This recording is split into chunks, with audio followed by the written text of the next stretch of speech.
I'll tell you, people, the situation is getting worse and worse and worse.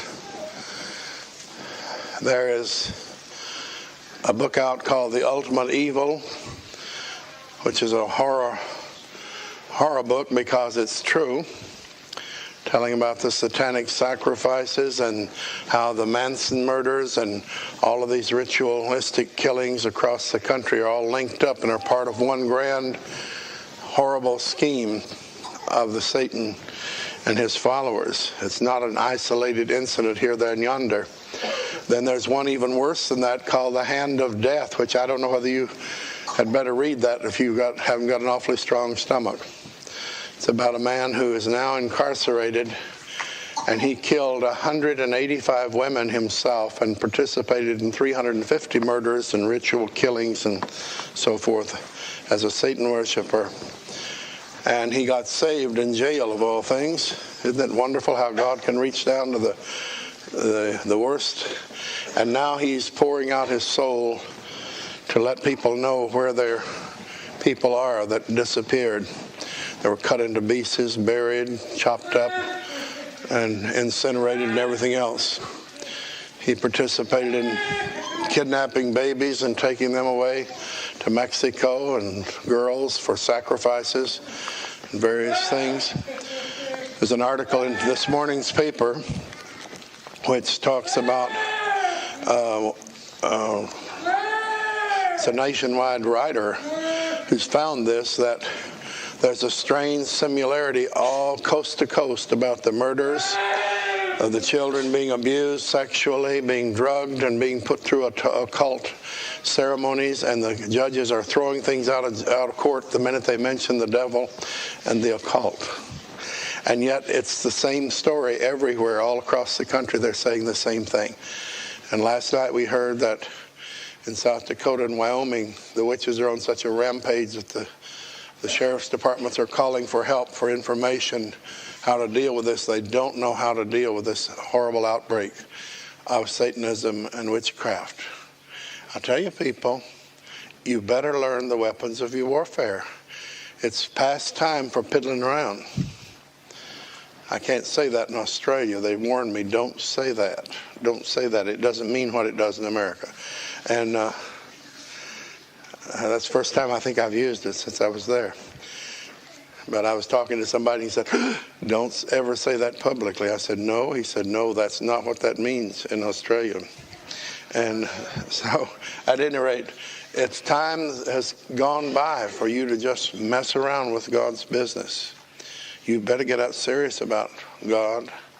We're bumping into cases of witchcraft right now that are out of sight and are out of way.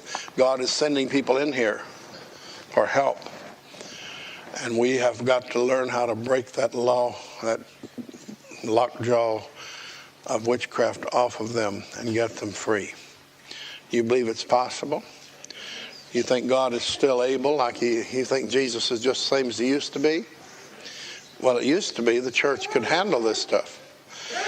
As a matter of fact, the early church was faced with a world that was sold out to witchcraft and Satanism and demon worship and human sacrifice and the whole bit. And yet it swept like a forest fire across the world because deliverance was at the forefront of it. We have been wheedled out of deliverance, or we've been given the name of deliverance without the power thereof. And so our churches are completely overcome, and most of them are infiltrated and even controlled by witchcraft right now.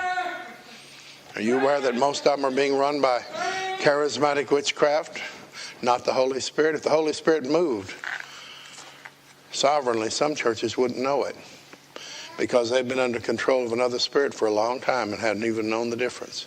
Many of those things you hear on television are strictly demonic. There's demons, power driving it, religious demons. You say, oh, but I felt so great when I heard him speak. Well, I guess so. You open up and the demons will pour in, and they'll give you a buzz like you've never had in a dull old church, because the demons know what you're looking for. You looking for a whiz-bang buzzy? Okay, they'll give it to you. But they'll also give you something that you will carry along with you. And you'll have one awful time getting rid of: religious spirits. Religious spirits are some of the worst you can ever get a hold of. Religious spirits will come in and keep you from ever admitting that you did anything wrong or said anything wrong. Everybody else is wrong but you. Everybody else made a mistake but you. Fix it where you can't apologize. That's one of the signs of religious spirits working. First thing you know, you don't like your church anymore. You don't like that preacher. Just go out here and find me a better church and mess it up. That's what happens. That's one reason, folks, we don't chase people when they leave this church. You know, when your body starts flushing out waste, you don't run around and gather it up and keep it, do you? You say, what a dreadful thing to say. Well, what a dreadful thing to happen. But when God starts flushing the church, I don't run around with a bucket trying to gather up the waste. We ask God to send the people here who belong here, and those who don't belong here, we ask them, say, Lord, tell us when to flush. We'll punch the lever. You do the flushing. You see, too many churches are clogged up with sewage. They're full of garbage.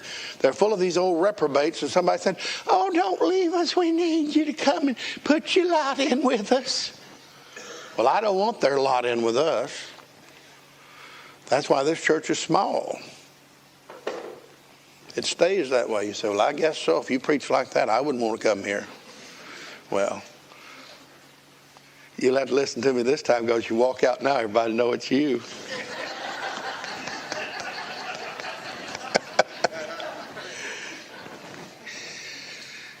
It's high time that God's people realize that everybody who walks through the door is not sent by God. The enemy can send folks too. And some of you, if you were sent by the devil, you better watch your step. God's been known to trip people up that did that. And they ended up staying here. Some were sent by God, and Jesus got them while they were here. And those that he didn't, they went out of here with curses hanging on them like you wouldn't believe. God was after them when they left here. Well, with those cheerful words, you need to get the weapons of warfare together. You need to get your priorities straight and figure out what you're going to live your life for. If you're going to burn up daylight for nothing, help yourself. But I think there's something more important to do than that.